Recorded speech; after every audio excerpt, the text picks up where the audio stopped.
Good morning everyone. I was hoping to hop on a couple of minutes early just to make sure that everything's set up properly, but good morning. I hope you are well.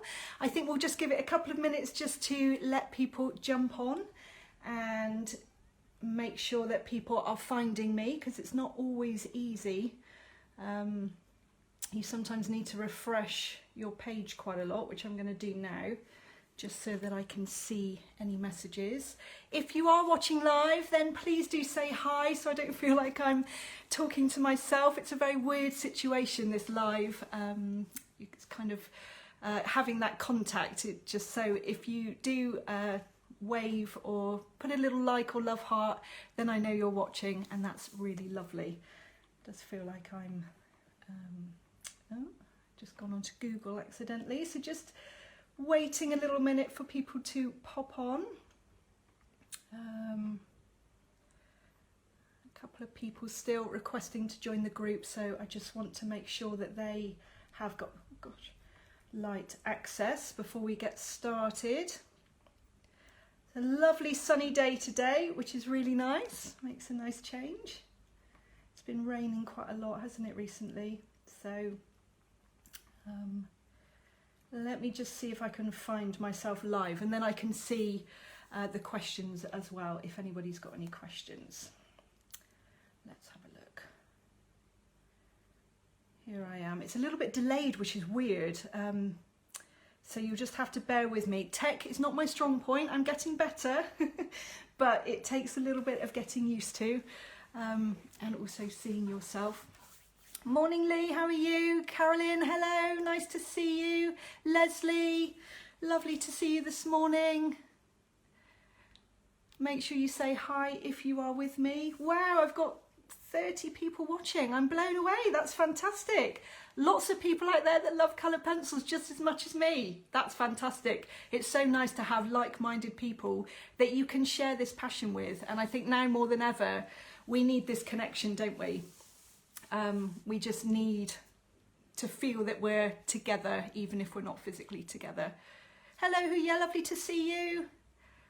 Just trying to catch the comments, they're kind of buzzing up. 20 to 30 second delay. Yeah, it's weird, isn't it? Very weird. Olga, nice to see you. Hello. Lorna, hello Helen, lovely to have you.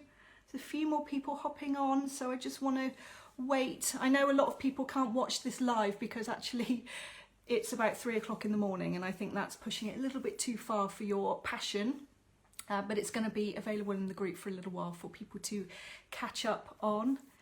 You look good. Oh, thank you very much. Thank you very much. Maxine, good morning. Oh, it's lovely you're saying good morning to everyone. That's lovely. Jason, good morning. Chantel, lovely to have you waving. Facebook Live always had a bit of a delay. Yeah, weird, isn't it? Hi Nicola, lovely to see you. Hello here at last. Hello Ingrid. Wow, so many of you this morning. I'm blown away. That's fantastic. Oh, wants to be in your video. What does that mean? Anna, good morning. And Jan, lovely to see you. Lovely to see you here. Good morning, Mark. Right, I think we will get started because we've got quite a lot to cover. I just wanted to say to begin with that I am going to be running a little bit of a competition, and I think the main reason for that is, and not everybody loves them, but I think the main reason for that is to kind of get people involved. It's very, very easy to watch things, and if you're watching it, then obviously you are taking in the information to a certain extent. But if you're going to be putting into place some of the things that I've been talking about, then we can start seeing results straight away, which is what we're looking for, really. We don't want you to just listen. We want you to actually start seeing results and start seeing an improvement in your coloured pencil work, because that's what gives you the inspiration to keep going. That's what I found anyway. I want to see things happening, and I want to encourage people to really get involved, and especially now during this lockdown situation where you might have a little bit more time on your hands. A lot of people don't. I'm homeschooling myself. My husband's taken these 3 days off, thank goodness, so that I can concentrate on this. But I know there is a lot going on at the moment, and I think some people are feeling very, very overwhelmed with all of the things that they've got going on. But I think even more so, we need to make sure that we're doing things for us that fill up our cup, that we're ready for the next day, because I think we do have to take one day at a time, and you need to put aside time for yourself. You are number one. If you're not okay, you're not going to be able to help others too. So even if it's 10 minutes in the evening, just a bit of time to wind down and relax. And I think that's one of the massive benefits of coloured pencils. That's how I got into it, but I'll go into that in a minute. I just want to finish off what I was saying about the competition. So there's going to be 2 competitions running these 3 days, and what I would like you to do to be entered into the competition is to like or love the video. Why like when you can love? To comment on each video, and this is going to apply over the 3 days. And also this afternoon I'm going to be sending out an email which is going to have, if I can sort it out, this video attached to it. I'm going to upload it onto YouTube so that you're going to be able to watch it back, and also a worksheet that's got a little bit of information just to get you thinking about some of the things that we've talked about each day. And there are some little actions that I kind of like you to implement to start getting you moving forward on your coloured pencil journey. So 3 things: like or love, comment on every video, and also it would be great if you could share some of your work in the group, and some of the worksheet kind of tasks that I'm going to set. If you could share that into the group, then that would be fantastic. It'd be lovely to see. The prizes are going to be, actually, the number 1 prize is going to be 1 month free in my membership. I've just opened a membership at the beginning of December, so it's fairly new. There is 2 months content in there already, but it's an art and mindset membership. I'm going to talk a little bit more about that later on, but you're going to have 1 month free. If you're already a member, I'm going to credit you that month, so you're still going to win it, regardless of whether you're in the membership now or not. But it's a great opportunity going forward. That will probably be for the month of February or March. The second prize is, I've got a few little bits that I'm going to be giving out, some of the materials that I just love to use. Do I go off camera then? One of them is the paper we're going to be talking about in a second. And then I've got some other little goodies. I've got a Kneadable Eraser. We're going to talk about that a little bit more. You don't want my old pen.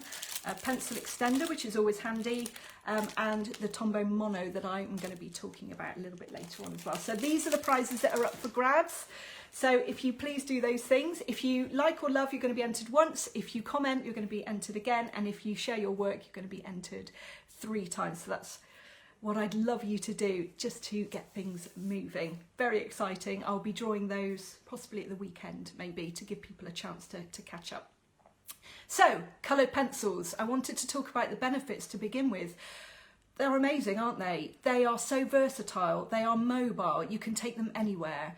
They're relatively inexpensive. Obviously, the more you buy, the more you can spend, but you can start off with a relatively small set of pencils and you can produce some amazingly beautiful work. They're lovely colours, they're highly pigmented. You can start off with a slightly more reasonably priced set and then move on to the better ones. They are relaxing, they are slow, they're notoriously slow. A lot of people possibly find that a bit frustrating, but I think as you get kind of more involved with them, it's actually a plus. I find it amazing because it's all about mindset and mindfulness and losing yourself in something that's beautifully positive and creative. My story is that I've always drawn, I've always painted, and I had a little bit of a break when I had a job that was pretty intense. I got married, I had 2 children, and after the birth of my second child, I really needed something that was going to occupy my mind, something that was just for me, something that wasn't kind of this treadmill of life, this kind of busy, constantly moving. I wanted something that was going to stop me and to make me slow down, and I'm a naturally kind of sprinter, I'd say. I'm always, my mind's racing at 100 miles an hour. I'm quite impatient, very impatient actually, and coloured pencils forced me to be the opposite, and that's what I loved about them. So if it's something that you're looking for, a fantastic hobby that you can slow down, then brilliant. I think they are fantastic. My first set of pencils were actually these ones, and they are the Caron Luminance. and they are the Super Soft. I walked into a little art shop in Bristol and I'd seen colour pencils online and I just thought they were fantastic, and so I asked the man in the shop which pencils he'd recommend, and he wasn't a colour pencil artist and there were so many different ones to choose from. I had no idea. I was drawn to these because they were beautiful. They were really expensive. They're Caron Dash and they are actually watercolour pencils. They're water soluble. So that's quite a plus, but I didn't want water soluble. I wanted kind of more of a detail thing. But actually, I have used them a little bit since with water, and they are fantastic. I think I picked about 20. Can you see them? All the different colours. There was hundreds of them, and I just picked the ones that I thought I might use, and the ones that I was drawn to, like this beautiful aqua blue and this fantastic orange. So I brought them home, all excited, ready to start on my coloured pencil journey. And where's my first piece of work that I produced? I drew this, can you see it? I'll take it out of the shiny wrapping. Kingfisher. And the reason I drew a kingfisher is because I bought these two coloured pencils specifically, and I just thought what a fantastic thing to draw with the oranges and the blues. I don't know if you can see, I hold it up to the camera, no you can't see very well. The paper is really, really flimsy, and also it's really, really textured. Wouldn't recommend that, and I think we're going to go into that in a second. The papers that I'd recommend, the things that, the kind of pitfalls that I'd fallen into, and hopefully I can stop you doing. I just want to say before we get going on this, these are obviously my opinions. There's so many different options, there's so many different ways to do things. I'm not telling you that this is the only way, definitely not. You have to find your own way to a certain point, and there are certain results that people get that they love, and if I'm saying it in a negative way, it doesn't mean that that's wrong. It just means that that wasn't the look I was going for in the certain piece that I was working on. One example of this is graininess, and a lot of people have been saying that they want to get rid of it, and me personally, I definitely wanted to get rid of it. I wanted to get rid of that kind of crayon look, but on the other hand, that crayon look looks fantastic on certain pieces. So it depends on the piece that you're working on, it depends on the subject matter. So I'm just going to be showing you some of the techniques that you can use if you want to get rid of or improve on a certain thing that you're struggling with. I'm going to start looking at some comments, I think, because things are flying up. I hope I am. That's the first one. Oh my god, it looks better from far away, I promise, Beth. If you got close up, you would see I pressed really, really hard. It's really shiny, so I've burnished, and I'm naturally heavy-handed, so I pressed really hard, and you couldn't get many more layers in. So I'm going to be talking about that definitely. My second piece, which I think, you know, every piece that you do, you're going to learn a lot more. This is my second ever colour pencil drawing. It's actually wrapped up. It's a print. It's not the original. But it was a robin, and I used different paper, and oh my goodness, what a difference that made. It was unbelievable. So I know a bad workman always blames his tools, but actually some things work against you, and you could be struggling for ages, and it's not you, it's the materials you're using. So that's what we're going to talk about first. Hello Liz, glad you found me. I'm glad you found me too. Let's have a look at these comments. Oh my god, they're kind of whizzing. I have no idea how to find them. They're all kind of whizzing up. And so yeah, if you have any questions, then please do ask them. Does it make a difference if you're left-handed? No, not at all. Are you left-handed, Marie? Good morning. I didn't know that. My sister's left-handed. The best people are left-handed. I'm right-handed. No, it doesn't make a difference at all. Obviously, it depends on what would make a difference actually with what hand you're going to be using. Is, I would say, going a little bit off subject, but when I'm doing a drawing, I will work from top to bottom and right to left. No, left to right. It's going to be opposite for you in the mirror of this thing, because you don't want to smudge the work that you've been doing. Colour pencils do smudge a little bit. So if you're left-handed, then you'd need to go the opposite way, just to make sure that you're not working over the bit that you've just been working on, if that makes sense. Right, so we're going to dive in to pencils. Oh, the best people are lefties, aren't they, Lee? Definitely. And you are one of the best, definitely. Right, so my big sister, she's amazing. Right, we're going to talk about pencils first because that's the exciting thing. I don't know if you can see, I've got my little collection. I've actually moved into the dining room so the sun didn't beam in and I couldn't see the screen. So, first one were these Caron Super Soft.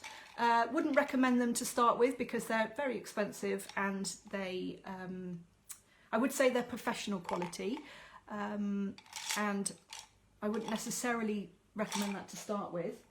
I do have this lovely tin of Artistico. So I would, if you're starting out, these are a fantastic pencil. They're called Expert. They come in a tin of 48 and I think there's a tin of 64 as well. My daughter's been using them, so they're a little bit mixed up. But for the price, the quality is really good. They're really highly pigmented, which is fantastic. If you want to do really lovely, vibrant work, then very, very brilliant for that.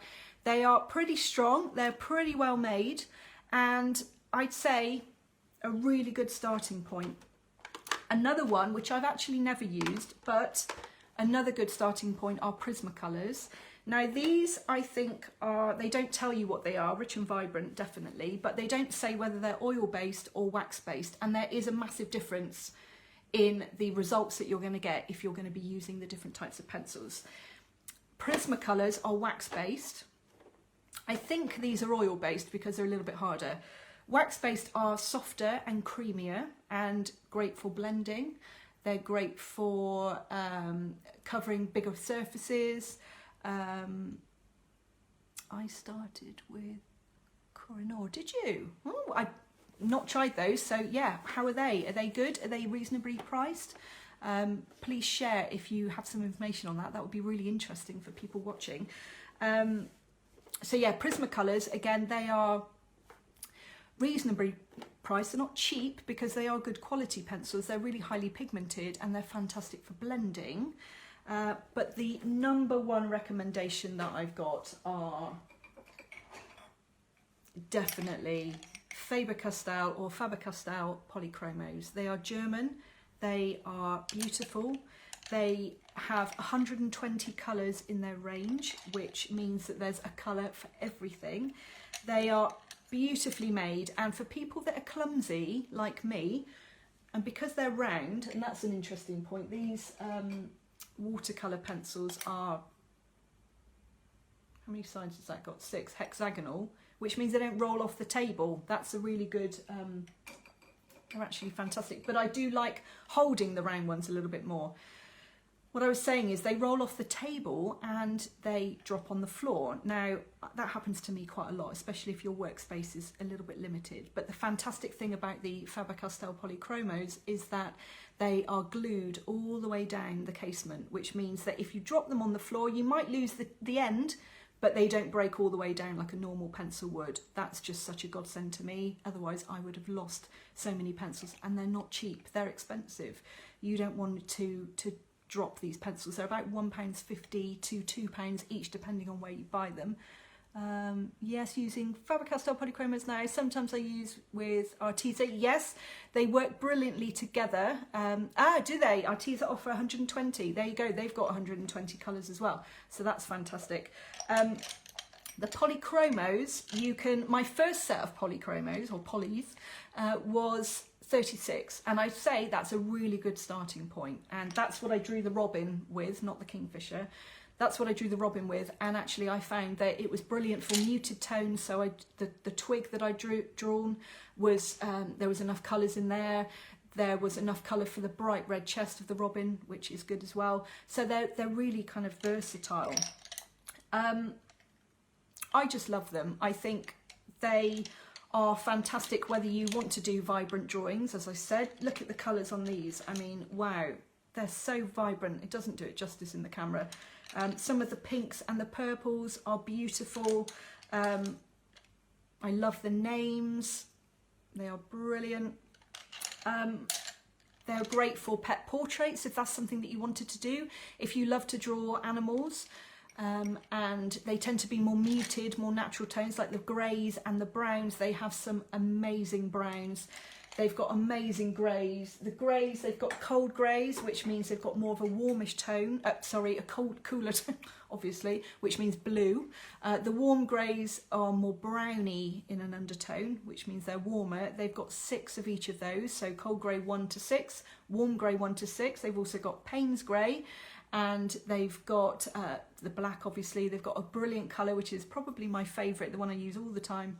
I'll probably change that. I'm a little bit fickle with my favourites, but the dark sepia in the Polychromos is brilliant. They are lovely and pigmented. They hold their point.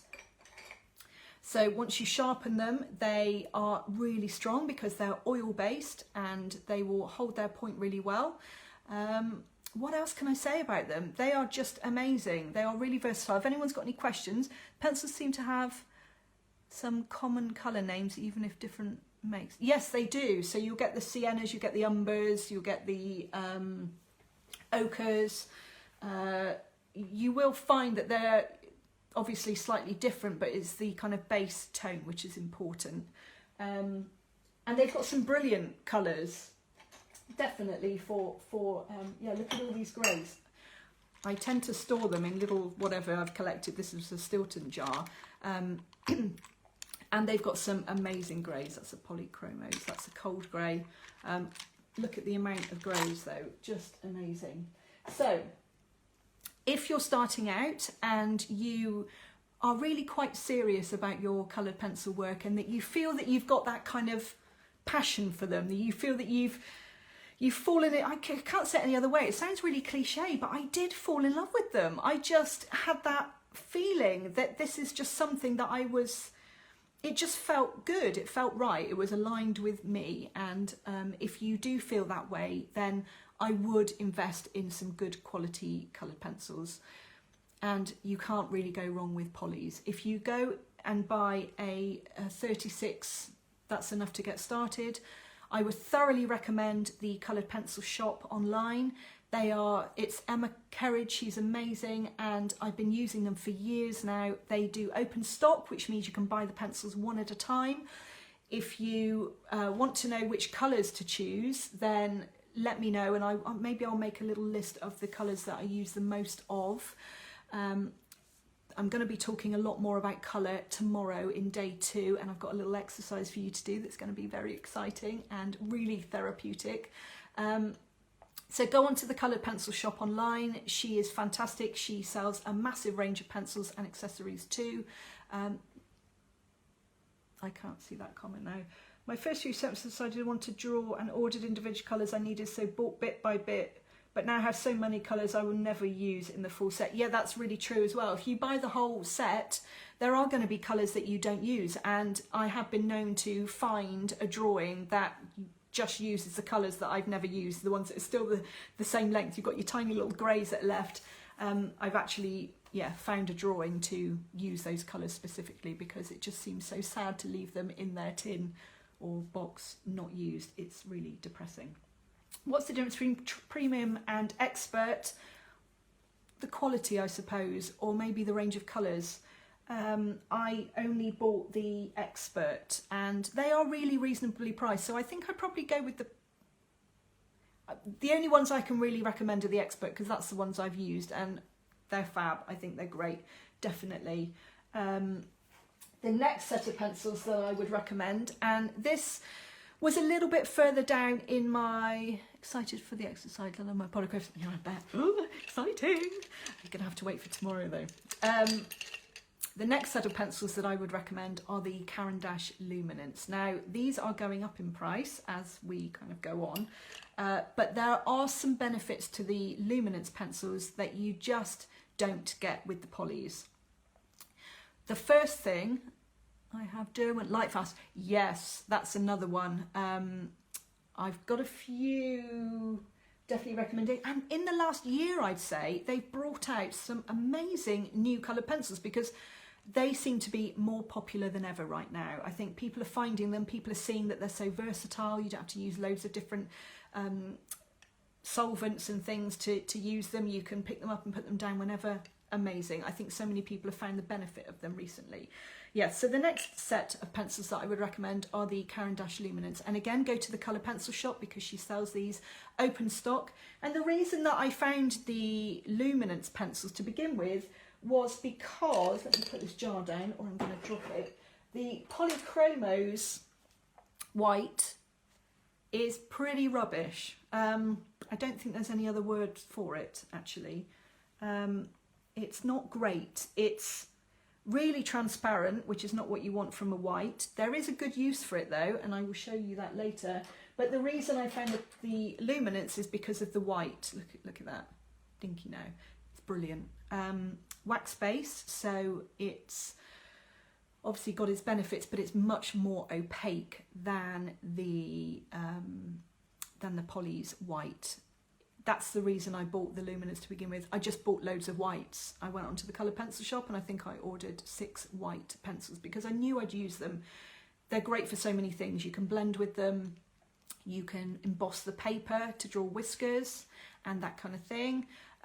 You can, what else can you do with them? Well, they actually work over dark, which is one of the difficult things with colour pencils because you can't really, you can to a point, and it depends what paper you're using, do light over dark. You tend to work light to dark, building up through the layers so that you increase the intensity.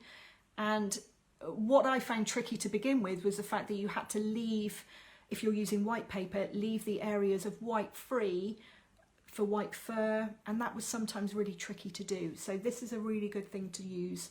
You can actually mark the paper, you'll be indenting it slightly, and then the oil-based Polychromos don't lie over the wax as well. There's definitely methods for using the pencils in order. Just seeing a comment. I have the Luminance white but still somehow cannot see it. Aha, well I'm going to keep going with the white. I better finish reading it. Is it because I need to emboss first?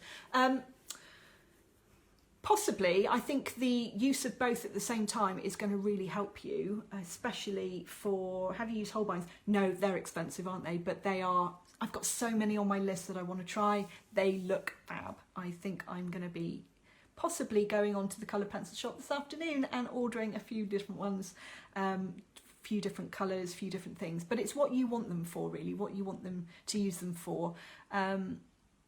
Paper Story Art and Craft. Fab price and customer service. Well, there's another contact. I bought all of mine from, I think I got them, don't want to say it, but Amazon to begin with. That's the only place I knew. Then I started buying them in Hobbycraft and they were actually £2 a pencil, which is extortionate. And then the coloured pencil shop, I found the service to be amazing. I ordered 70 pencils the other day and they came the next day at 10 o'clock, and they are the cheapest price I found. And that even includes the delivery price on top of that. So definitely try the colour pencil shop as well. And she's so lovely as well. What was I saying about the white? Embossing, so pressing into the paper before you add your colour. So if you're drawing, say, a black cat, which tends to have a little bit of white fleck usually around the nose, or maybe you want to get the hairs in the ears, especially of a cat, you know, when the hairs are long inside and they cross over the dark outer surface of the black or the brown or whatever. Whiskers, so emboss with the Luminance pencil, wax base. So if it's wax, a bit like when you were a kid and you did a white wax crayon, do you remember that? So you drew a picture in a white wax crayon and then you painted over the top, and the image would shine through because the paint wouldn't go on the parts that have wax on them. So it's a little bit like that. And also you can use some of the other things to pull up the pencil then, and you get your white showing through. She is so helpful at the cut. She's fantastic, and she's a colour pencil artist as well, so she gets it. She's kind of coming from both sides, which I love. Some people, if you just buy them from a random art shop, although a lot of artists do work in art shops, don't they, because that's what draws them. But no, I do definitely get the feeling that she just loves it too, which is definitely a bonus. Yes, so carrying on with the white coloured pencils, I actually found a use for my lovely super colours. So the white in this, that's another good one to use because it's a water soluble pencil.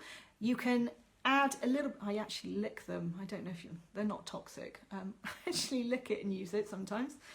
Don't tell anyone. Or you can dip it in a little bit of water. Just make sure you blot because you don't want to be spreading it. But that works quite well over the top of darker colours. Also, another fantastic pencil I found, I've only ever bought the white of these, is the Caron Museum Aquarelle pencil. Again, another water soluble pencil. This shows up probably the best out of all of them, I'd say, so far. I haven't tried all of them. I've met Emma from the Colour Pencil. She's lovely. Yes, she is absolutely lovely. Is that the Polychromo? Which one? Sorry, Kate. Which one? I think you're a little bit delayed. That's the Polychromos white. The Luminance was my next one. That definitely is much better than the Polychromos. And then I moved on to the Museum Aquarelle, which is a Caron Dash, the Super Soft, which is a Caron Dash, and Albrecht Dürer, which is actually Faber-Castell as well, another great white. So all of these ones, and I think some of it is trial and error, because if you've drawn a piece and it's got certain colours on it, then these are going to work differently. For example, if you've drawn a tabby and there's lots of different colour furs flecked throughout one section, then you might find that the Luminance works best. If you've drawn a black cat and you've got all of those layers of greys and possibly blues underneath, then you might find that you'll need something with a little bit of a water soluble plus point, really, that you can add a little bit of water and then you're almost painting over the top. There are a couple of, I've just dropped it. It doesn't matter because it won't break. The other option for white, which I know people find a bit tricky to lick or wet. I don't think I should recommend licking, but you know, you don't always have water to hand. Can you draw with the White Luminance over darker colours without embossing? But yes, you can, and it does actually show up okay. You do have to get it to quite a sharp point. You do have to watch your pressure because you can break the nib, but you do need to possibly go over it a few times. If you do emboss, it kind of gives you a bit of a guarantee that the pencil's not going to go down into the groove of that emboss. So it probably works best if you emboss. That's not going to work for everything because you don't want stripes all over your drawing, but I'd say for whiskers, for example, I think that works brilliantly. I would definitely recommend that. Watercolour pencils, Derwent, any good? Derwent are fantastic, definitely. That's what I meant. So which one do you wear? Only the water-soluble ones it's going to work with. So for me, that is the... oh, that's water-soluble as well. The Albrecht, I'm butchering the name, Dürer, Faber-Castell. The Museum Aquarelle, which is Caron Dash, and the Super Soft, which is Caron Dash, are all water soluble, and you can kind of tell because they've got a little paintbrush symbol on it. Can you see that? That definitely works. Another method that you can use, what is best white for using on black paper? Depends what you're drawing, I suppose. You can't go wrong with the Luminance. And that's the cheaper of all of them, apart from the Poly. But I'd say the Museum Aquarelle is another one to have. And I think if you're drawing white on black paper, then you might want a little bit of a range of whites as well. You might want some that aren't as opaque and some that are slightly transparent so that you've got the mid-tone of white. So probably a combination of a few of them, definitely. I've seen a number of artists used Castle Arts colour pencils. Have you tried them? No, I haven't, and I haven't actually heard of them. So I don't know what kind of price point or kind of whether they're professional or not. The other thing to really think about if you're going to be selling your work is the light fastness, and that is something to think about with the Prismacolors, the Artisa, and any other kind of cheaper pencils. They don't have a great light fastness. The Caron Dash and the Faber-Castell are really well checked for that, which means they're not going to fade in the sun over time. They've been checked, you know, put in the sun just to see how they fade. You don't want to do a portrait for somebody and spend 20 hours on it or 30 hours and to be told that it's faded in the sun after a year. That would be heartbreaking. So definitely think about that. The polys actually have, that's what the little stars mean. I don't know if you've seen that next to the number. They've got little stars for the light fastness rating. 1 is the lowest and 3 is the highest, which means, and it all depends on the colours. So the pinks and the purples tend to have a lower light fastness rating, whereas, I can't find any, no, that's just typical. Something like a burnt umber, which is a very dark brown, has 3 stars, which means it's not going to fade over time. The other thing I would recommend is the brush and pencil. You've got the coloured pencil titanium white and the coloured pencil touch-up texture. Now this has been specifically designed to use with colour pencils, and it's like a paint. So what you do is, this is like a powder, looks a little bit like Bare Minerals. I don't know if you've ever used that face stuff. You mix a little bit of the powder with a little bit of the solution, and you get the consistency that you are looking for. Obviously, the more powder you use, the thicker it's going to be. The more liquid you use, I've got it all over me now, then the thinner it's going to be. If you've got a steady hand, I do not, you can paint the whiskers on, and it's designed not to crack, and it's designed to go over coloured pencils. The other fantastic thing is that you can go over the top of it with coloured pencils, which is a massive bonus. So if you've painted it and the whisker looks a little bit fat or a bit wiggly, you can paint over it with a darker colour and completely hide it, and it just gives a lovely opaque white, which a lot of artists using coloured pencils, especially if you're using white paper, struggle with. Definitely. Hi Beth, I get the Castle. I got the Castle ones. They were cheap, £50 for 100. Wow, that is good. On Amazon, so I didn't know what was. I like them. That's good. So that's a good recommendation. I think I like them as my first set, but I haven't tried others yet. I think I'm going to get Polychromos. You can't go wrong with polys, and you can buy, like I said, 36 to start with. They do come in a set of, they're trying to range the pencil colours, so you might find that you don't use them, which is why Coloured Pencil Shop is great, because you can just buy certain colours.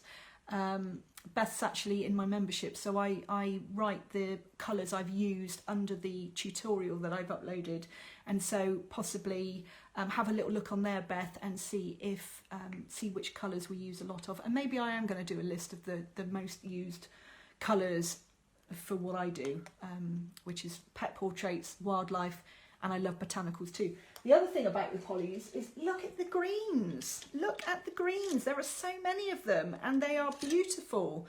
They've got such great colours. Phthalo green, you've got grass green. What a benefit. You've just got it all laid out. Permanent green, light green.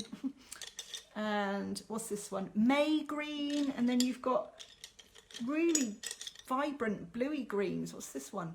Light phthalo green. Just beautiful. The amount of colours that you can get in the polys, and the exercise that we're going to do tomorrow with the Polychromos, I realised how many I was actually missing, which is why I ordered from the Coloured Pencil Shop this week. So yeah, brush and pencil titanium white. There's actually something else that's come onto the market recently, and I've been trying to look on Google to find it before this workshop, and I couldn't find it. So it might not be well used yet, so we will see about that.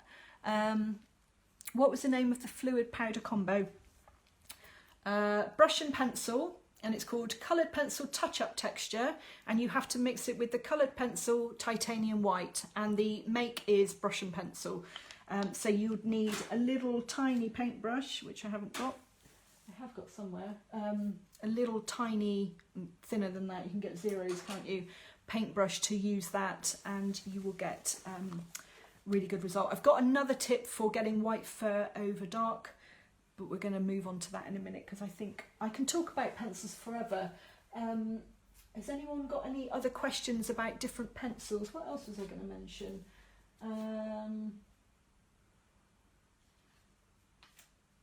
Polys, luminance. Oh, Pablo's. Have you heard of Pablo's? This was the next set I got in my coloured pencil journey, and they are amazing. I haven't bought the whole set. I don't really feel like I need to, but there are a few that I knew that I would use a lot, and one of them is, funnily enough, I've picked up that one. How weird. It's Cocoa.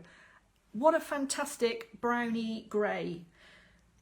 It's kind of equivalent to like a warm grey 3 or 4, but it's just got a little bit more brown in it. It's things like this that makes such a difference to your work, and if you are going to buy a few Pablo's, then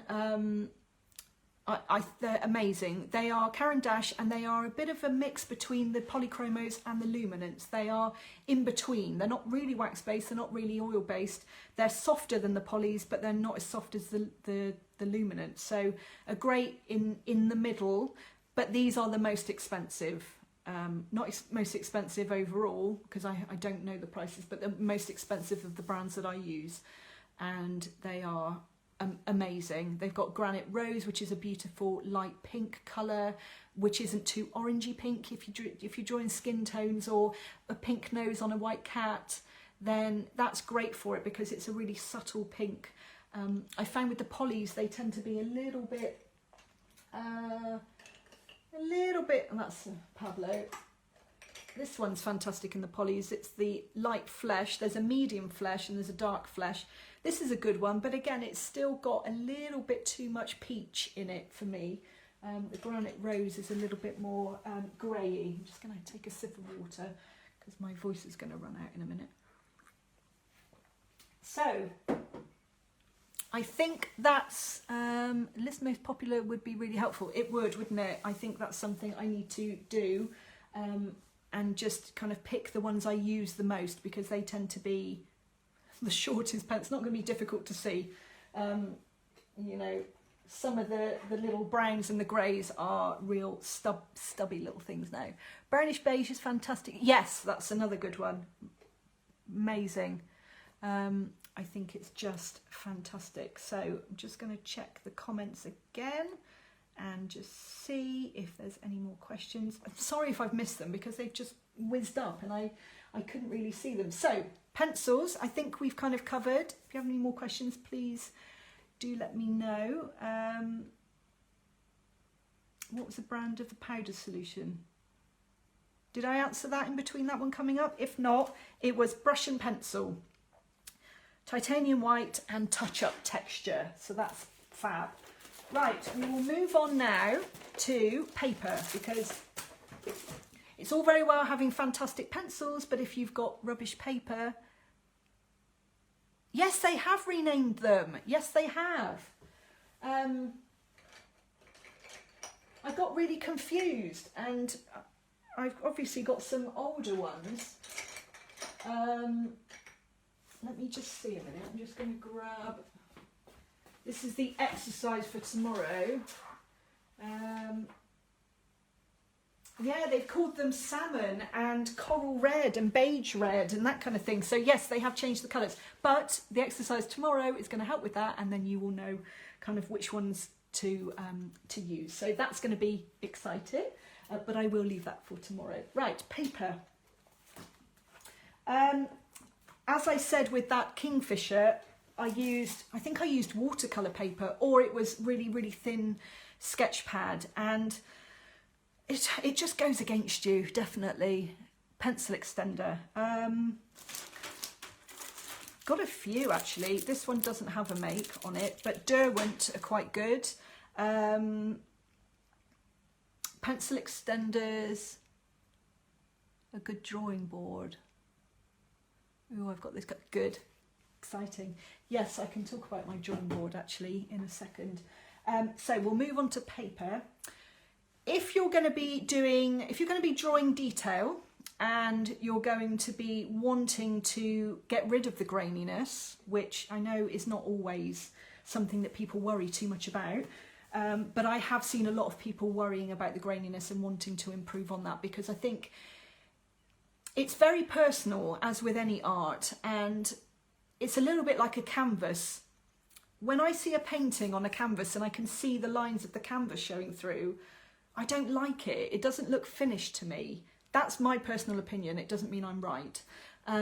Same with graininess of coloured pencils. When I'm working on them, I don't want I want it to look like pencil strokes. I don't want it to necessarily look like a photograph necessarily, because I love the I'm very old school. I like the feel, I like the texture, I like to see the pencil stroke, but what I don't want is it to interfere with the overall look of the picture. So if you've got a feather that is meant to be shiny and iridescent and luminous, then if you've got bits showing through of the paper underneath, then you're not going to get that overall look.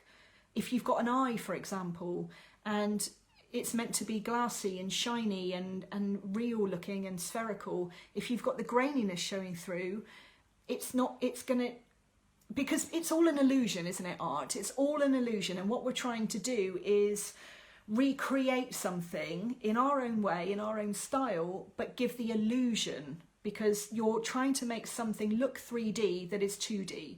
So what helps with the illusion is getting the highlights in the right place, getting the shadows in the right place.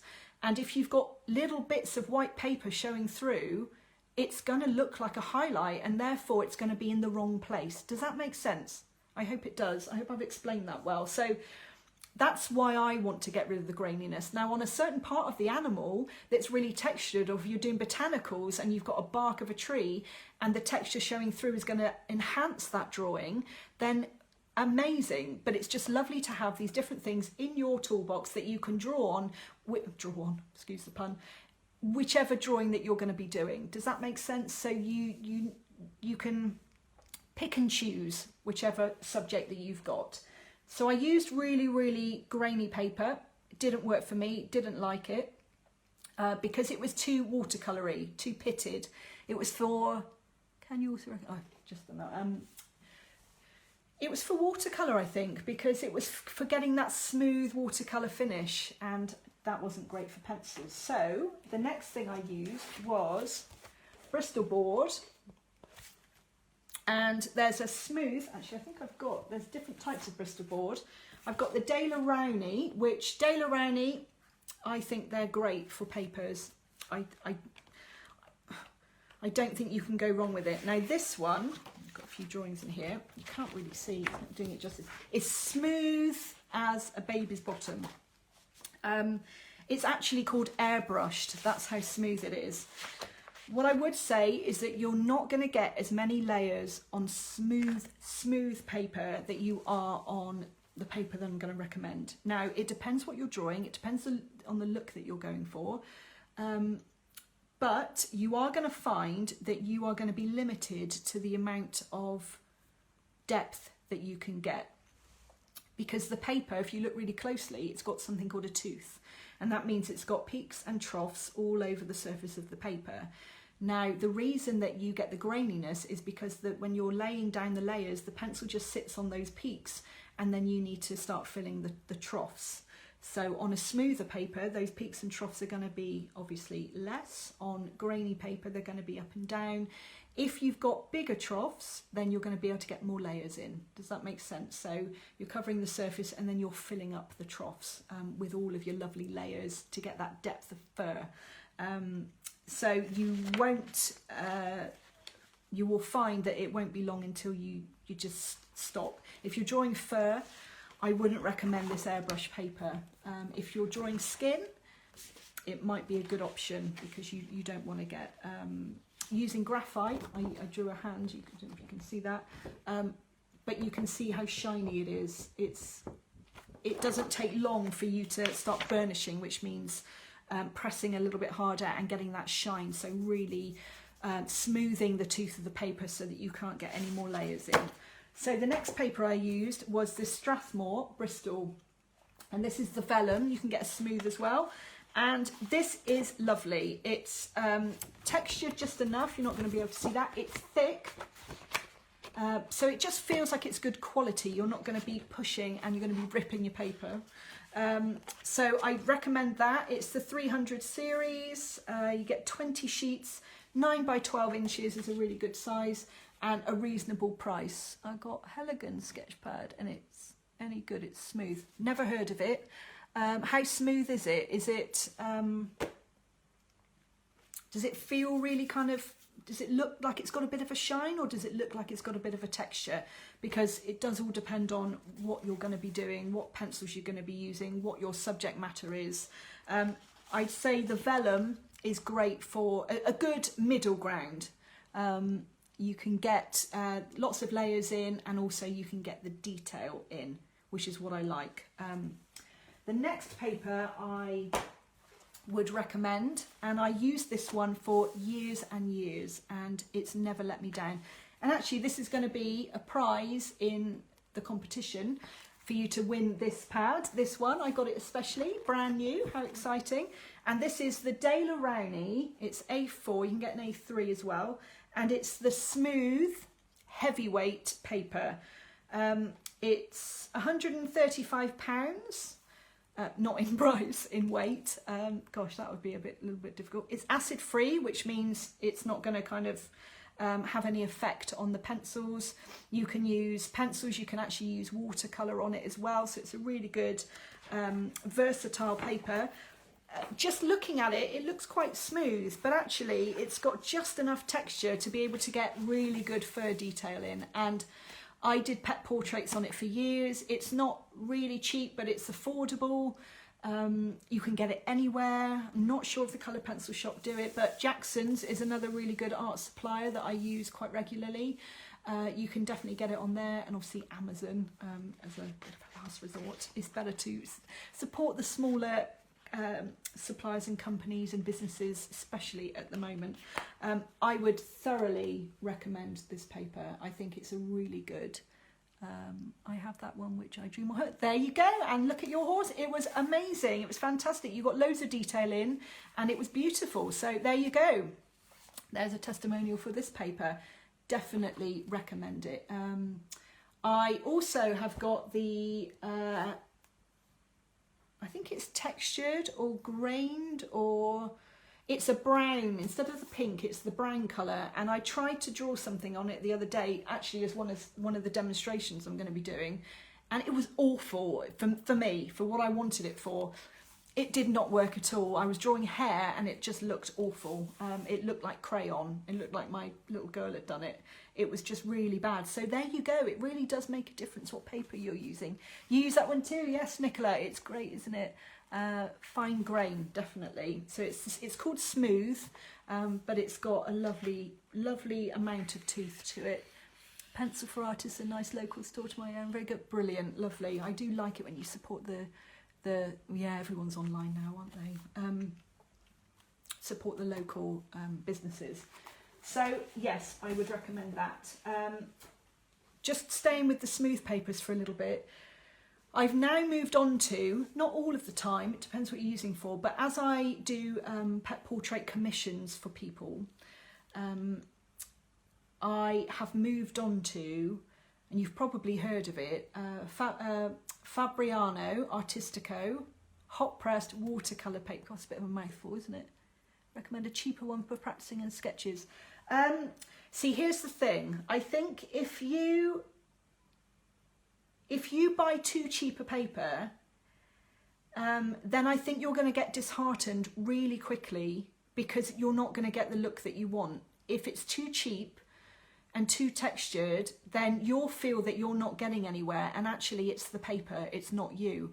So there's definitely a balance between not spending too much to practice on and also it fighting you, which is what I was saying about that textured paper. So this really isn't expensive. I think this was, oh my God, can I remember? Probably about £10 with the postage, and you get 25 sheets. So I think that's pretty reasonable. Can you recommend cheaper ones? I've done that one. Unfortunately, here in Malta. Oh, you live in Malta? I am lovely. I went there on my honeymoon. I love it. We don't find those papers. At least the shops I went don't have them. I wonder if you could buy them online anywhere. It's tricky at the moment, isn't it? if you find a paper and you're not quite sure about it, then you can always put a message in an artist community, and either I or somebody might know what paper it is and then can tell you whether it's worth spending your money on or not. What's the full name? Fabriano. Yes, I was talking about that, wasn't I?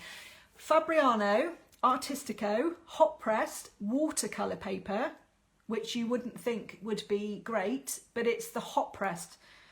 There's a difference between hot pressed and cold pressed. Cold pressed is if you're going to be doing the lovely washed, kind of fluidy watercolors that you want to get a lovely kind of, it's great for getting that beautiful, what's the word? My God, it's just slipped my mind. When you think of watercolors, you think of that lovely fluid, obviously, beautiful, wishy-washy makes it sound negative, and I don't mean it to be negative, but you get that overall soft paint look where the paint's spread, and if you use wet and wet method, then you can get those lovely spreads of colour, which I did at Christmas. I don't know if you saw the Santa thing that I did. It's in the group. I did it at the beginning of December, so that might be one to watch, to get some beautiful effects in watercolour. The cold pressed, that's what it's for. The hot pressed is obviously it's pressed when it's hot or warm. It gives a smoother surface, and that's better for detail. Now, I like detail in watercolour, actually. I really do. I think I've got that kind of mind now, or maybe I've just trained myself to look for detail, but you can get amazing detail on watercolour with watercolours. You don't have to use the wet and wet. You can use the the wet on dry method, which I'm going to be doing in my membership, definitely doing some tutorials on that. And you can get some great detail. I painted a bee, and I could get some really good detail in that. But for coloured pencils, the watercolour paper, because it's hot pressed, it's got just the right amount of grain for me. Here's a little sample. Again, you can't tell, can you? You can get different colours. You can get off-white, you can get traditional white, I think that's the same. You can get, I think it's called brilliant white or bright white, which is what this is. All depends on the look that you're going for. I think it's the best paper, smooth paper, obviously there's different ones, that I've ever used. And I know a lot of the professional artists on Instagram that I follow or Facebook use it definitely. I got it from Jackson's. It comes in a well, you can get it cut to size, but I've got it in a massive, huge sheets of paper, and you cut it to size. And I have never not been able to add another layer. You can keep going and keep going and keep going. It's brilliant. As I said before, I'm naturally heavy-handed, and with this paper, especially if I'm drawing a black dog, for example, there has been times, especially early on, where I've layered and layered and layered. I've tried to go in with the black to finish off, and you can see the paper starting to rip a little bit.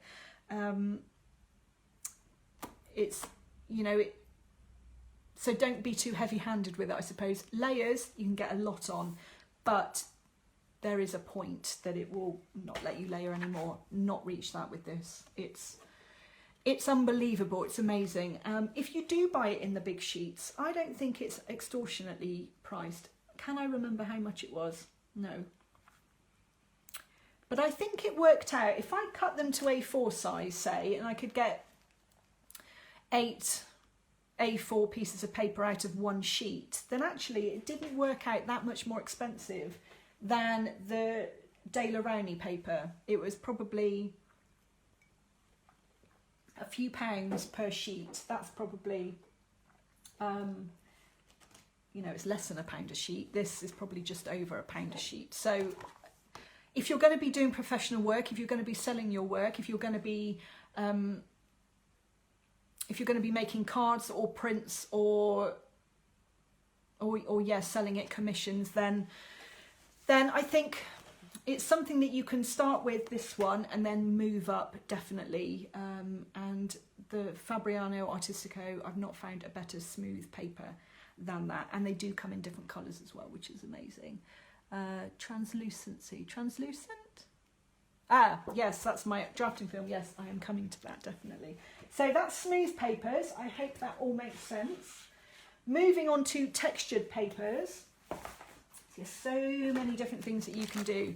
Has anybody used pastel mat before? Now, it's not necessarily just used for pastels. You can use coloured pencils really well on them. And for those people that are struggling getting light over dark, this might be your option. When I heard of pastel mat, I thought it was sanded paper. I thought it was like fine grain sandpaper, and it's just not. It's like suede-y. It's actually kind of not brushed, but like airbrushed onto it. And I think every piece is different, but it's textured, but not in a way that you think you're going to use your pencils and it's just going to eat your pencils. It's not. It's fantastic. It comes in lots of different colours. This is a little pad I've got. You've got this beautiful yellow colour. You've got some greys. You've got some light greys. It comes with this lovely sheet of paper that you can rest on the paper when you're drawing. Rest your hand on it so you don't smudge. It does smudge a lot more than smooth paper with coloured pencils. I use, where is it? I use a really cheap makeup brush to brush my pencil crumbs away. Don't do that with pastel mat, you will brush your drawing away. So that's a tip, definitely. But yeah, pastel mat, fantastic. Gets light over dark. Layers, never run out of layers. Endless colours. You get white, you can get different sizes, you can get the lovely greys, you can get the darker colours. So, you know, this is again quite expensive. It's not cheap at all. This little pad, 12, 13 pounds, something like that maybe. It's thick, it's 170 pounds, not in price. It's like card. It's really, really thick. And you can get board as well.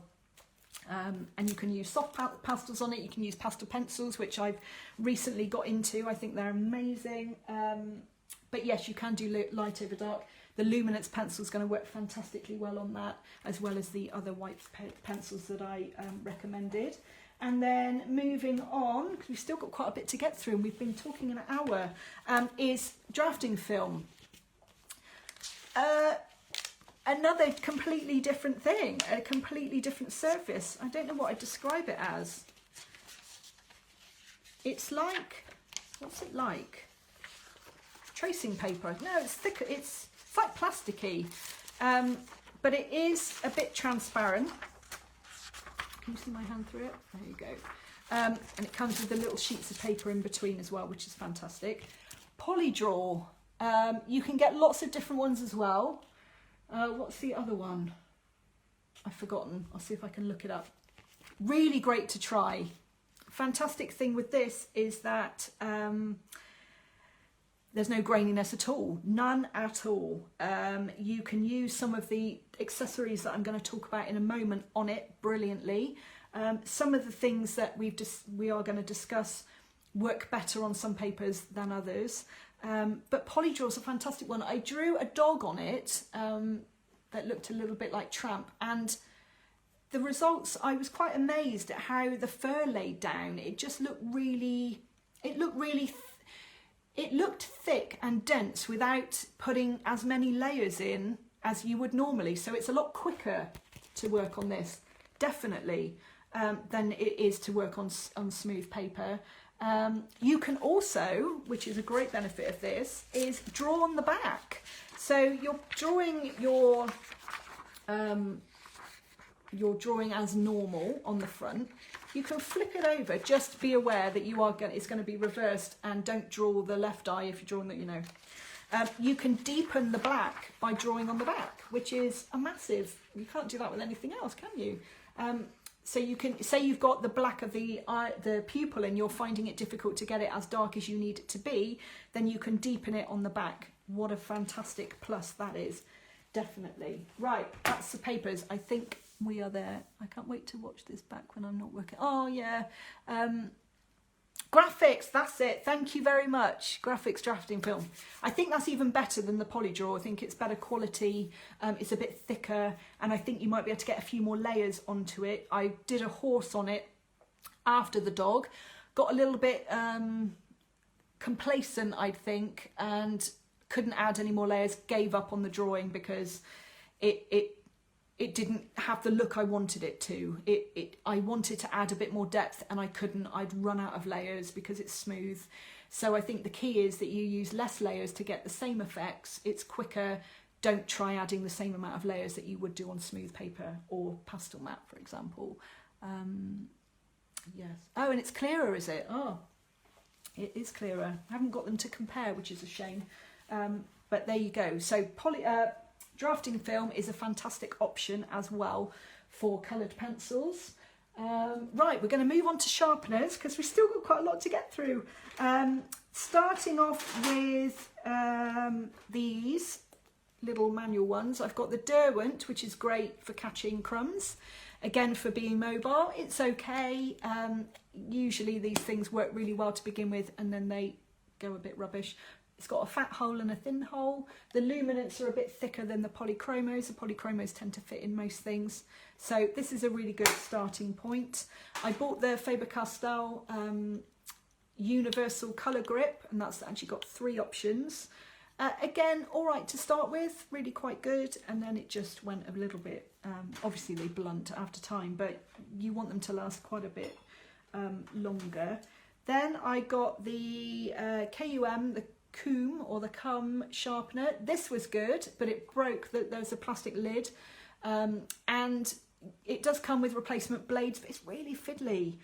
And I don't want to be cutting my fingers and fiddling around with it. It's all deep inside. It was quite good actually. I got a really sharp point with this one for quite a long time, but again, it kind of ran out after a while. The next little manual one that I definitely would recommend, and this one I've had quite a long time and it's still going strong, is the M&R. It's really heavy. It's kind of brass or something. It's got a fat hole and a thin hole, and it's kept its sharpness. M&R, made in Germany.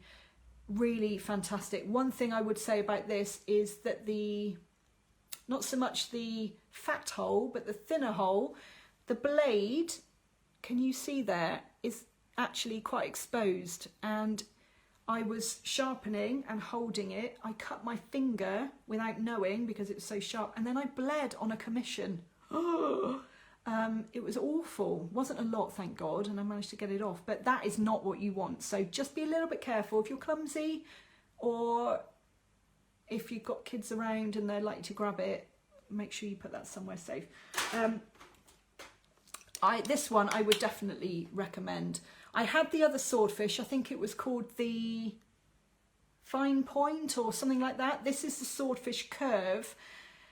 And what I love about that, who sells the M&R? Where did I get it? Try Jackson's. And if not, Amazon, I think. I haven't seen them around in any of the little local shops. Try the coloured pencil shop. She does a lot of good things, but I'm not sure if she does the M&R. I don't think I've seen it there. And the great thing is I've probably had it over a year now, and I haven't had to buy any replacement blades, which is just unthinkable.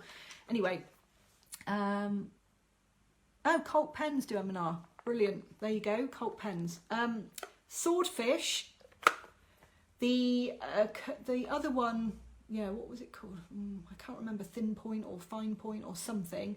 It was okay and it was pretty good, but then I think this one's so much better. It's more expensive, but some of the brilliant points of this are that inside the bit that you grip the pencil, you've got to pull that out and then put your pencil in. You undo this, put it through the hole. God, cack-handed. The bit that grips the pencil is rubber. Now in the other one it was metal and it bit into the pencil, and then it created these horrible, and it would kind of splinter, and then you'd get splinters in your fingers. But this is rubber, it's soft. You can do it pointed or you can do it blunt. So you turn this little twiddly thing and then you crank it. I'm not going to because I will drop it on the floor. The only thing I would say is with certain pencils, and also the thickness is great for all of my pencils. I haven't found one that doesn't fit in there. The only thing I would say is the pencil extenders don't fit in there. So you'll need a manual one as well for the pencil extenders. Certain pencils, especially the polys, you'll put it in, it will be absolutely okay. It's kind of pointed, but not not to the point I want the detail, and it will eat it. You'll crank the handle and the pencil will just disappear inside, never getting a point, which is heartbreaking. So if it starts to do that, then take it out and use a manual. Do not carry on, because you'll never get a point with that thing. Oh, thank you very much. You put the link to Cult Pens. Brilliant. Thank you, Evelyn. That's really kind of you. I would thoroughly recommend this. It's got a little drawer, which is fantastic. Again, it's not blunt yet, and I've had it a long time. I've had it over a year, so definitely recommend this one. It's not cheap. It's probably about £20, but you know, if you think about how much you'd spend on all of the other ones combined and getting it wrong, then I don't think it's a bad option at all. And it's quite fun as well, you know, that's always a plus. The other options for sharpeners, I've got this Masterpiece, which is a KUM as well. Don't like this at all. Don't get it. I don't know if I'm being a little bit dense, but you sharpen it and then the wood gets taken back, but the lead, it's not a lead, is it? But you know what I mean. The point just gets longer, and then you need to put it in the little hole, and then you need... I just don't understand it. So yeah, I wouldn't recommend that one, but that's another one I've spent money on and wasted money. The other thing that you can do is, if you're trying to get a really sharp point and your pencil sharpener's not doing it for you, then you can buy these little tiny sandpapers and just rub the end of the pencil on it to get the sharp point, twiddle it in your fingers, turn it all around and get it sharper. That's really good if you're trying to get detail in, like eyes and things. Definitely recommend that. Great for pastel pencils too. I've got little spares, and you know, this is a good way of not wasting your pencils by sharpening all of the pencil away. You can just, you know, sharpen the point and not take away some of the wood. Right, the other pencil sharpener I recommend, this was actually a present for Christmas my husband bought me. It's beautiful. I love it. It's not cheap at all. It's definitely an investment, but it's unbelievable. For me, it's a game changer. It's actually a pencil plane. Now, a lot of people can use craft knives. Of course, you can use a craft knife. That's absolutely fine. I would recommend probably using a craft knife with the sanding paper as well, just to get that fine point. But I am pretty clumsy, and I don't really like using knives that well. This takes that option away. It does come with a little wooden box, which I think is extra, and you can turn it over and put it in there. And then you can plane your pencils beautifully, or you can hold it in your hand. It's got these lovely ergonomic, so you can hold it beautifully. It's really heavy. It's stunning. And I think there's been a few negative comments about it. It's called the Hoovel from Maker's Cabinet, and people are saying, why would you spend, it's a lot of money, it's about 60 quid. But if you think about how many pencil sharpeners I bought over the years and wasted the money on them, then I've more than made up my money on this. Saying that why would you buy something like this if you can use a craft knife and it does the same thing? But that's kind of like saying, why would you upgrade your phone, or why would you buy a better car? It's just because you want to, really, because it does something that, yes, you can do it with something else, but it does it a little bit better, maybe. The other massive positive with this pencil plane, and there are probably others on the market, is that I am going to save so much money on pencils, because it doesn't eat them like a normal pencil sharpener does. You see it disappearing into the pencil sharpener. It's awful. All you're doing is you're taking away the topmost part of the casing, and you end up, can you see? You end up with little tiny crumbs, not massive sharpenings, that's actually from something different, little tiny crumbs and pencil dust, and so you aren't wasting. This, if I was using a normal manual pencil sharpener, would be full after probably a couple of sessions. This has been like this since Christmas, and I draw every day, I sharpen them every day. And I've not even filled it up. So that, I think that in itself is going to save me money. So it's a little bit of, you know, it's all relative. You're saving money some places, but you're spending a little bit more for something a little bit, and it's beautiful. It's beautiful. I do love it so much. The other one, which is really cheap, Another manual. Can't remember where I got this, probably Amazon. It was £2 and it's great. It's still working. It's fantastic. That's another one. Doesn't have a make that I can see. Just says made in Germany on it, but you might be able to see how pretty that is. So that's another one I would recommend. Right, that is pencil sharpeners, I think. Moving on to erasers. Loads of different options on the market, definitely. I'm just going to go through the ones that I would recommend and the ones that I use and the ones that I've used for years. For different reasons, really. Where's my... Okay. Faber-Castell, other ones do it too. A Kneadable Eraser. This one's got fluff on it, how embarrassing. Not the same as Blue Tack at all. It's completely different. Blue Tack's got an oily residue. This doesn't. You don't want to use Blue Tack. Don't try and... It does look like an M&R, but it's not because it's so much cheaper. So it's definitely like a knockoff, I think. Yeah, try cold. Yeah, it is like a bullet one, isn't it? Did I say one? The Kneadable Eraser is amazing for points, like sharp detail. You can mould it into a shape. You can kind of pull up little highlights. Great for graphite, great for coloured pencils. You can actually break bits off and then use it. If you're getting a shine, so say you're drawing botanicals and you're drawing a leaf, and you've used a little bit of colour pencil work and you've started to build up through the layers and you're getting that, but you're leaving the highlight free. So say the sun's shining on a leaf and you've got this lovely highlight. I find that I put a little bit too much pigment down. It starts to go into the highlight more than I wanted it to. If you use a Kneadable Eraser just to blot, it pulls that pigment back up really gently and then mutes the shine, so it looks much more realistic. You haven't got sharp edges that you do with the pencil. It takes away those lovely sharp edges that you don't want. So in a shine, in a highlight, if you've made a little bit of an error, if you put too much of one pigment down, that will pull it up without damaging your paper in the slightest. So definitely recommend that. And I'm actually going to be giving one away in the competition, which is exciting. The other one I thoroughly recommend is the Tombow Mono. This is the Tombow Mono 0. Look how small that is. It's brilliant. It's a clickable one. And I'm running out. And it comes with these little refills. Really good price. And actually, I'm giving one away in the competition.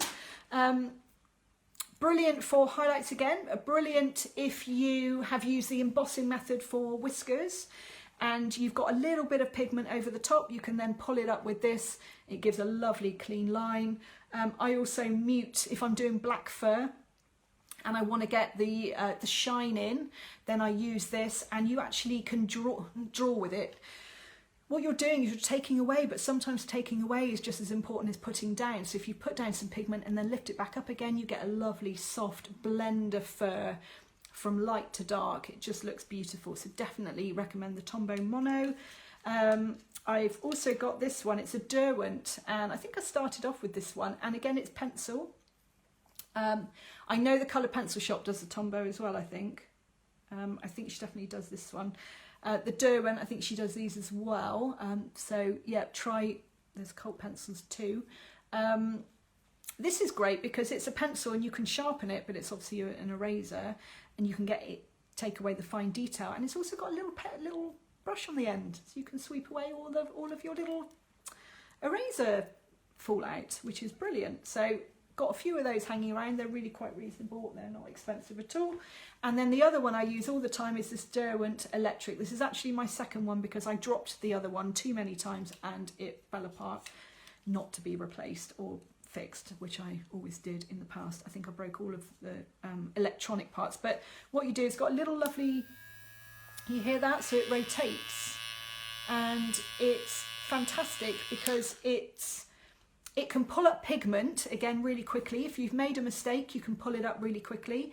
I also use it for around the edges of drawings to take away all of the smudges that maybe have happened. So it's a really good to clean up really, really quickly. It takes away all of those horrible things.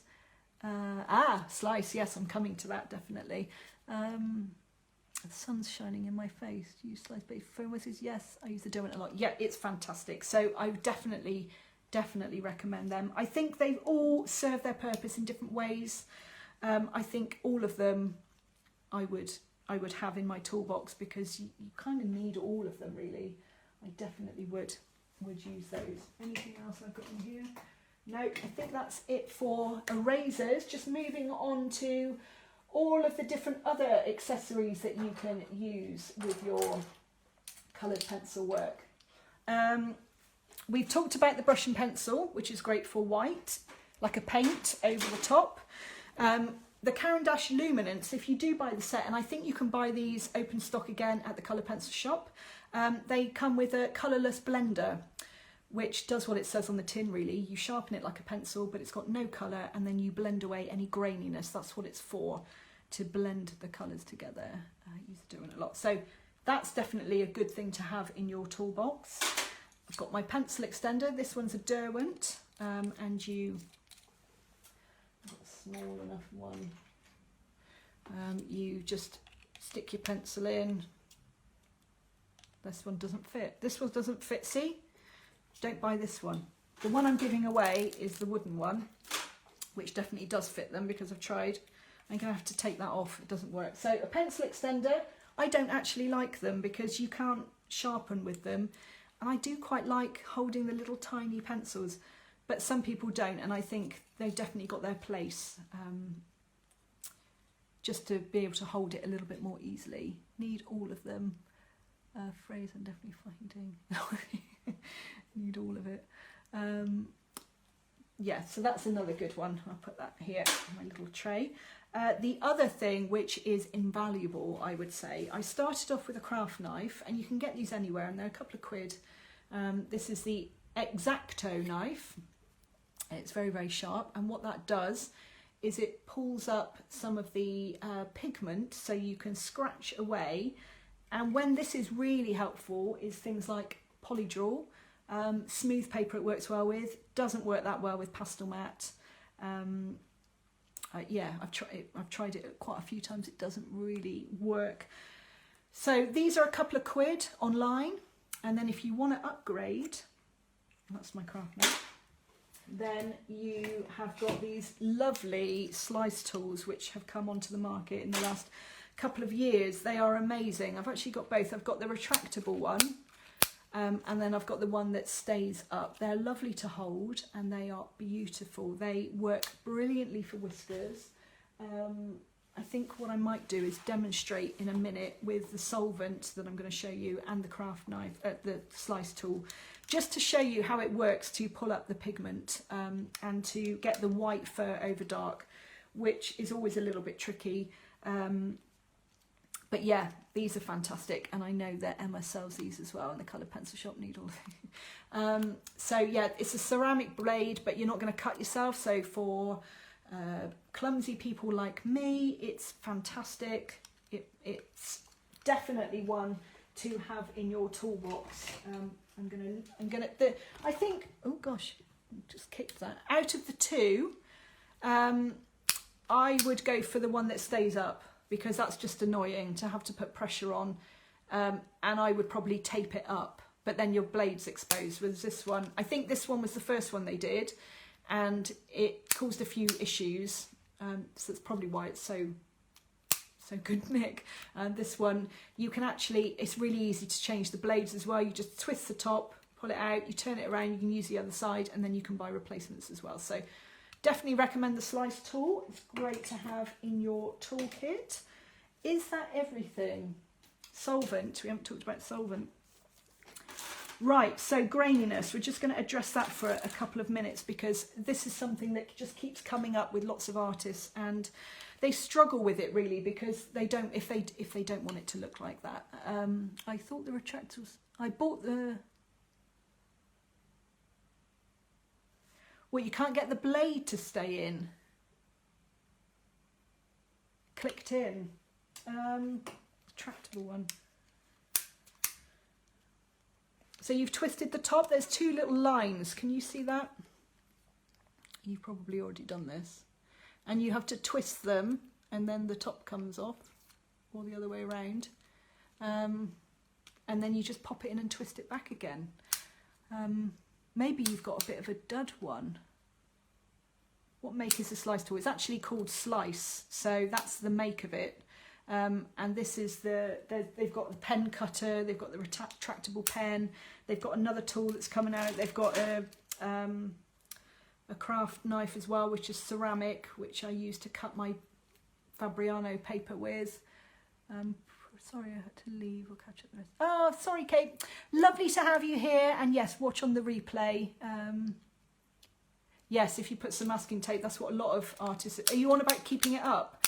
Yeah, definitely. Tape it up. It's not going to be as nice to the fingers as the one that stays up, but it seems a shame if you've already bought one, which is exactly the same. It just means it doesn't stay up. You've got to push your finger. So yeah, put tape around it and the blade will stay up. Just watch that the blade is already exposed. Right, so yeah, I'll put that over there. Is that everything? Storage, I was just going to talk quickly about storage. I store lots of my pencils in jars and I colour code them or colour coordinate them. So I put my pinks and my purples and I put both or all of the sets in. And then I've got one for greens, I've got one for blues, and purples, I've got one for browns, I've got one for greys. And that tends to work quite well. And I've also got, if I can tip my phone, can you see this storage box? I got this from Jackson's and it's just a drawer system, can you see? And it stores the pencils in it. Which is fantastic for all of your spares. I love that. And you can buy loads and you can stack them up. They look really lovely. And also you can put things on top as well. So they don't take up as much space on your desk, or if you're limited with space, they're not massive. The next thing, yeah, we're talking about graininess, weren't we? My husband bought me that for Christmas. Isn't it lovely? I actually saw it on Facebook. I'll have to ask him. The make is Stationers Suck UK and Co. And it's an E8. Don't you think that's so cool? I think that was one of my favourite presents this year. I just think it's amazing. Anyway, graininess. Lots of different solvents that you can use, and a lot of artists don't recommend this because it's obviously chemical and maybe you're a little bit sensitive to chemicals. What I would say is always use it in a ventilated room. Don't have it kind of open and left out, which is actually what I've done this morning. But this one I think is pretty good. It's called Zest It Pencil Blend, and it's to use to blend coloured pencils, wax pencils and oil pastels. And it's a clear liquid. It actually smells a little bit orangey. It doesn't have an offensive smell at all, but the uses for it are fantastic. And I am going to demonstrate that in a little second. And I think I might demonstrate the white pencils as well, just so you can see. I'm just going to put a little bit in a container. It's a bit greasy and a bit oily, so be careful. And there are a few little things to watch with this solvent. I put it in a little kind of one of those free things. No, it's not free, I'll have to buy them, but the little goo pots, I always keep them because they're so handy.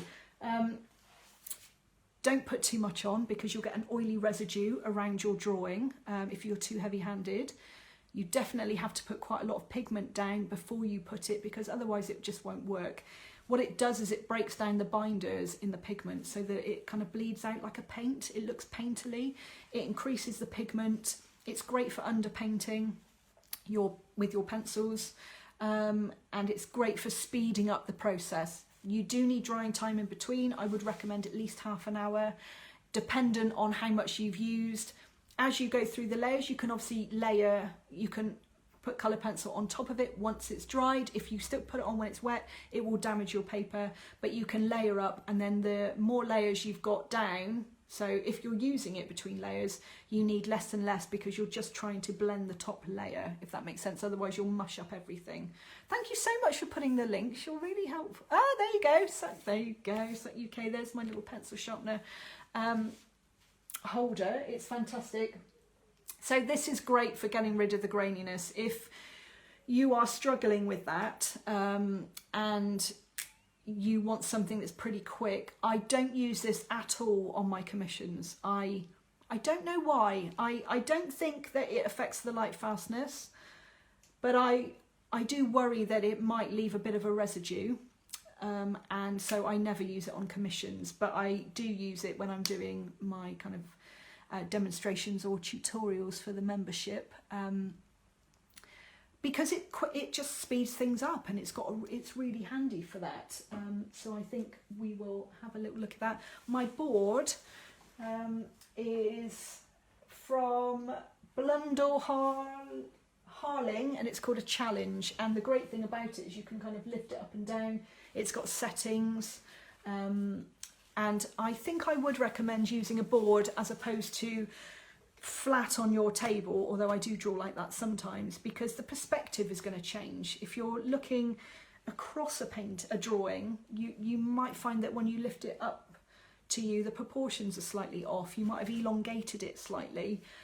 The other thing is neck and shoulders. I am a Pilates instructor and massage therapist before I went kind of full-time in my art, and looking after your neck and shoulders, if you're going to be sitting at an easel or a desk for long periods of time, then you've got to take that pressure off your shoulders. If you're hunched over a desk, it's not great posture. So sitting up, shoulders back, it's a lot nicer and a lot easier to draw for longer. Can you use a hairdryer? No.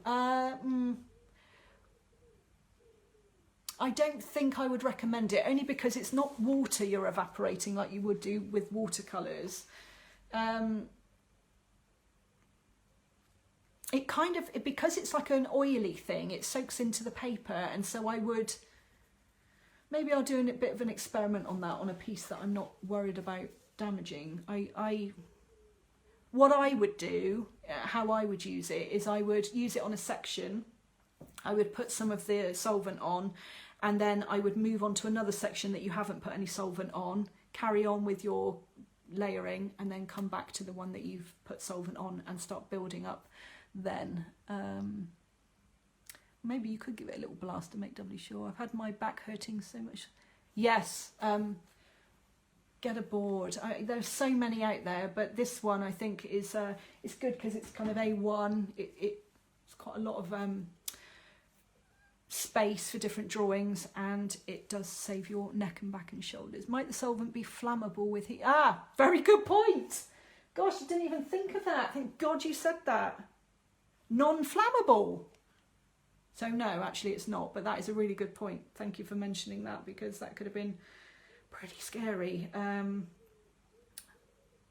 Non-toxic, non-flammable. So I'm going to demonstrate that now.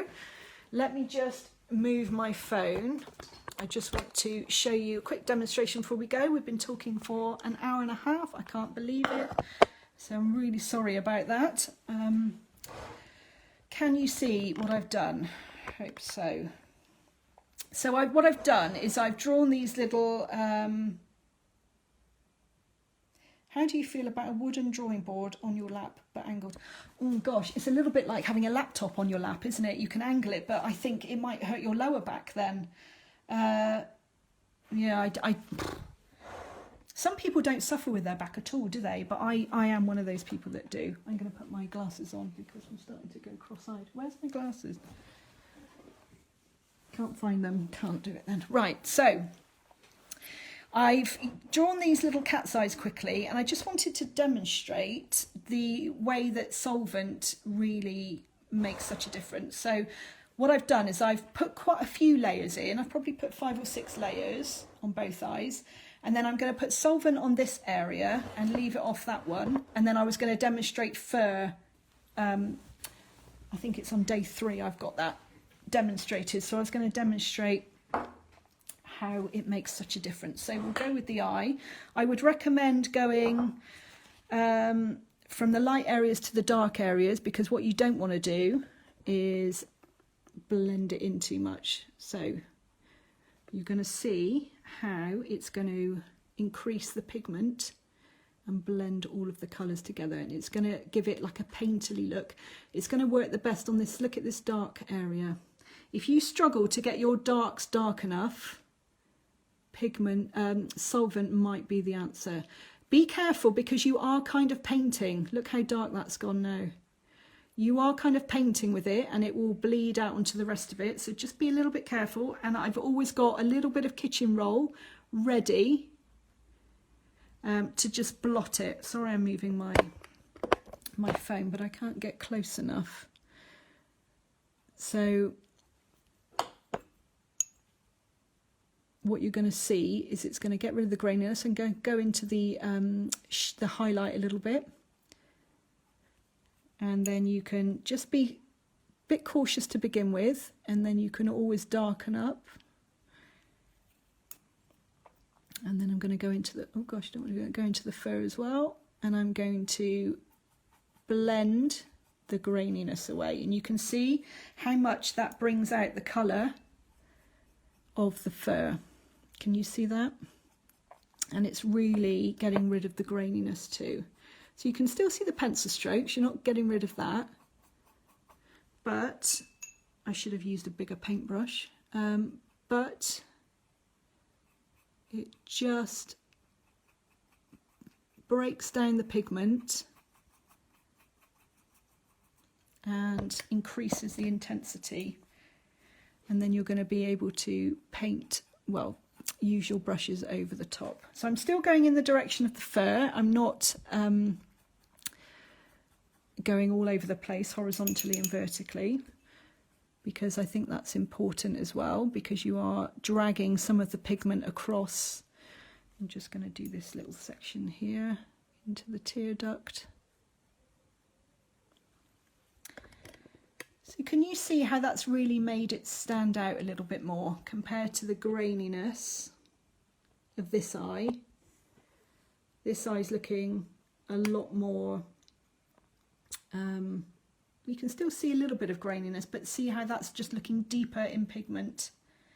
I have trouble using a brush with the solvent, it tends to lift the colour out. Maybe you're using a little bit too much solvent on your brush. Always have a little bit of kitchen roll or tea towel or something to blot before you go in there. So what I'm going to do is I'm going to leave that to dry before I go into tomorrow, and then you might see the difference once it's dried as well. I'm just going to pull in this little eye study that I did yesterday and show you how it works on black. So again, blotting it, I'll just go in a little bit. There's a bit of graininess here. I'm just going to use a little bit and look how it intensifies that black.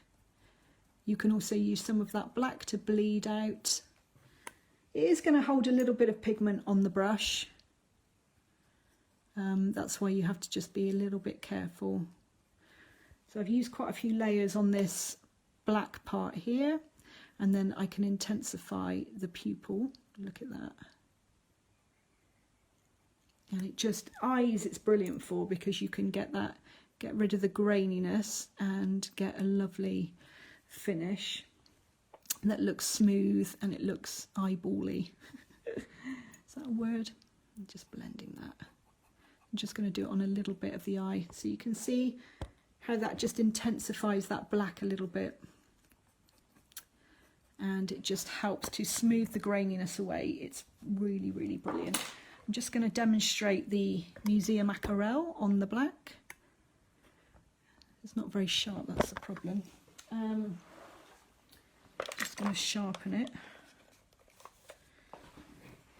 and then you can see, and then I think what I'll do is I'll try and demonstrate the slice tool as well whilst we're here.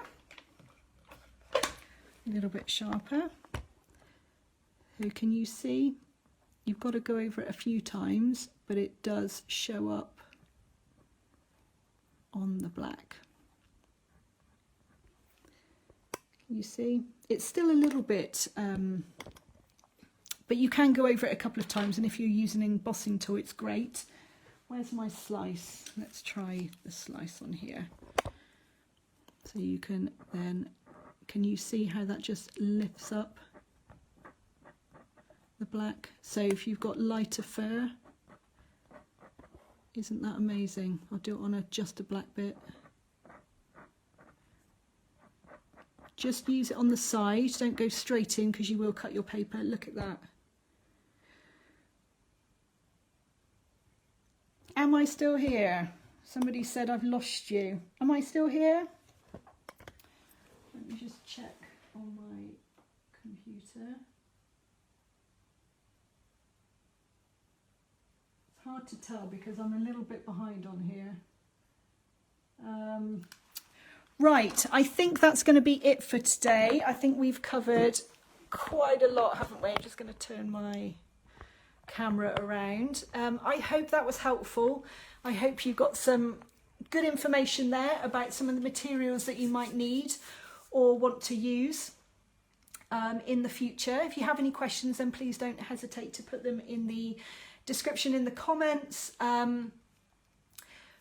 Just to reiterate, with the competition to be entered, please make sure that you like or love this video, because I really do want everybody in the group to see it, and the Facebook algorithm just only pushes it out to like 10% of the group, which is such a shame.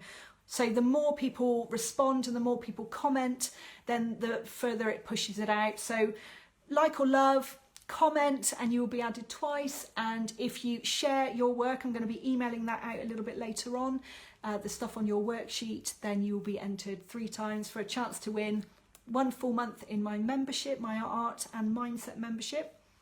I'm going to be talking a little bit more about that tomorrow and Wednesday.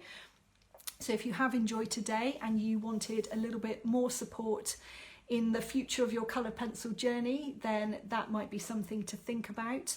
I've got some lovely members in there now. I do a lot of tutorials that are real-time, sketchbook projects, little tips and techniques, and I've also got a lovely VIP members group that it's a lovely safe space that you can ask anything that I'm very active in. I'm going to be doing Q&As, regular Q&As. So, you know, the reason I started it was because I looked through so many YouTube videos over the years that I just wanted something all in one place that you could ask questions, because I know that once, if you've got a time lapse or if you've got somebody that's uploaded a video 5 years ago, then you can't really ask questions, and I just want to be able to support people. It's also mindset, so, you know, especially now, keeping our mindset positive.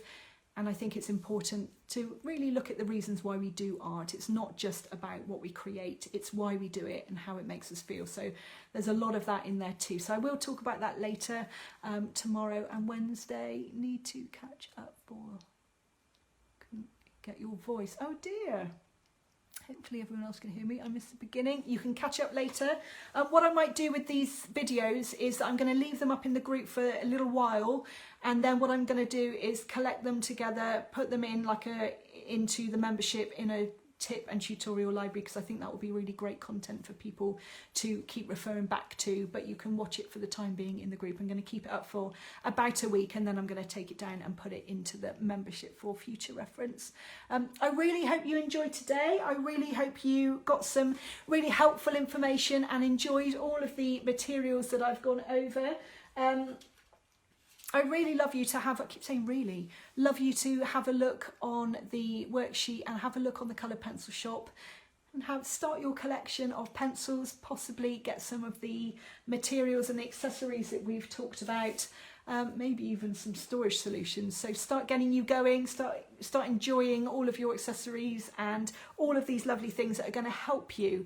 They're there to help you. I've bought other things in the past that have not helped, and so I've not talked about them. I've only talked about the things that I found invaluable in my colour pencil work. Really lovely to see so many of you. It was really lovely to feel like I was talking to some lovely people that share this beautiful medium, this love for this beautiful medium with me. So it's been great. Just started, so a lot to get. It does feel a bit overwhelming to begin with. You certainly don't need to buy it all to get going. Certainly not. I'd recommend probably a few colours in the coloured pencils, a Tombow Mono eraser and a pencil sharpener and some half decent paper, and you are away. I started with that and I did that for months and I was as happy as can be. I built this up over the course of 5 years. You certainly don't need it all now. But I think you do get to a point where you just think, oh, I need something to just help with that little thing. And there you go, then you can buy the next thing. Drawn Board brand. Challenge, Blundell Harling. That's the make. My pleasure. Lovely to see you all. Tomorrow we are going to be talking about colours and picking colours and how to pick colours. We're going to be talking about values, how important values are, which are lights and darks, how to hold the pencil, different techniques for holding the pencil, different ways that you can get different results, layering and blending we're going to be talking about, and going to be demonstrating that, layering, light over dark, we've done that, burnishing, different ways to blend, and I'm going to be demonstrating that too. And then on day 3 we're going to be bringing it all together, and I'm going to be showing more techniques for fur, skin as well, hair, and talking about glazing as well, which is invaluable definitely for getting the shadows. So still lots to talk about. I really hope you can join me tomorrow and Wednesday. It's been lovely to see you, and I will send you an email out if you're on the email list. If you're not, then click on their link and you'll be signed up, and I'll send you all the information and the worksheets that we've been doing today. Do we need to prep for the exercise tomorrow? No, just maybe a pencil and pen again, get yourself a drink, get yourself comfy, and I've got things that I'm going to be talking about which you will then need to do. So you don't need to do anything to prep for the workshop tomorrow, but you will need to do some things after, so that's exciting. What did you say? Can I put a link to the rewatch session? I think what I'm going to do is, because it gets lost in the feed, doesn't it? I'm going to be emailing it out. I'm going to upload it to YouTube, and then you can watch it. So I'm going to put the link in the email if I can. That sounds easy, but I don't know if it is. So that's what I'm going to do. I think, yeah, so you can keep watching it back and make lots of notes. My pleasure. Lovely to have you, and I really look forward to seeing you tomorrow for another jam-packed day. I hope we're not going to be talking for as long tomorrow. I'm sorry to have kept you so long. Obviously, I love coloured pencils. I could talk about them for years. There's still so much to cover, but I hope you got some good value today, and I look forward to seeing you tomorrow. Lots